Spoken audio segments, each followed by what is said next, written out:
Ésaïe 66, 13 nous dit, comme un homme que sa mère console, ainsi je vous consolerai, vous serez consolés dans Jérusalem. C'est un des aspects de l'amour divin. Le Seigneur Jésus-Christ nous aime comme une mère. Le Père sait corriger, la mère sait cuisiner. Ce que fait la mère, le Père ne peut le faire. Dieu nous dit, je vous corrigerai, mais je vous consolerai aussi. Je ferai les deux. Quand parfois nous nous sentons tristes, seuls, abandonnés et découragés, alors vient la chaleur de l'amour de Dieu. Mon fils, je suis avec toi.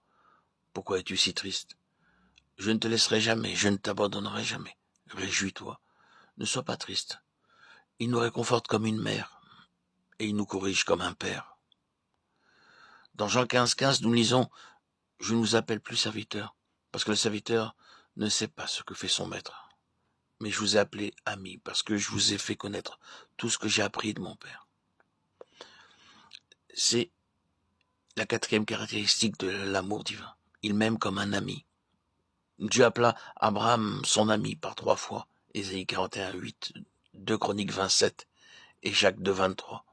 Le Seigneur dit, cacherai-je à Abraham ce que je vais faire? Dieu dit, Abraham est mon ami. Je ne peux pas avoir de secret pour lui, aussi dois-je les lui dire. Avant que Dieu ne détruise Sodome et Gomorrhe, il dit à Abraham les secrets de son cœur. Il lui dit comment il allait détruire ces villes immorales.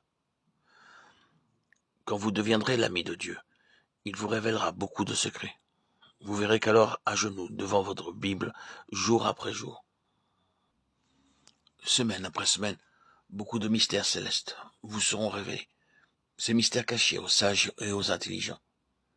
Il est mon ami, il m'a aimé dès le commencement en tant que mon sauveur, en tant que mon père. Il m'a puni et m'a repris.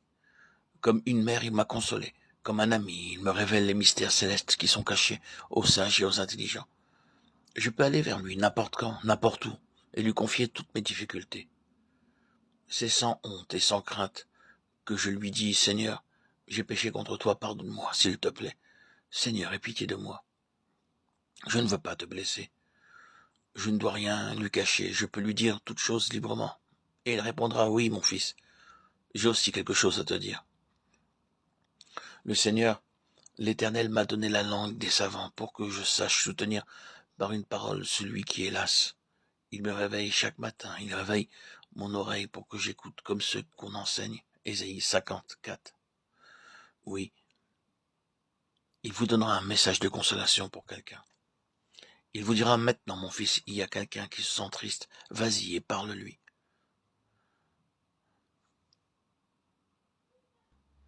Il est merveilleux de penser que le Seigneur nous parle et qui nous demande de recevoir son message ou parfois de les transmettre.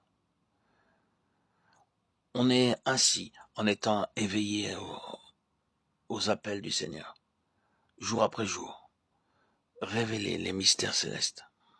Ainsi, nous avons et nous pouvons avoir des messages de Dieu. Recevoir ces messages comme nous recevons les messages de notre meilleur ami, aussi nettement et clairement que nos cœurs lui soient disponibles.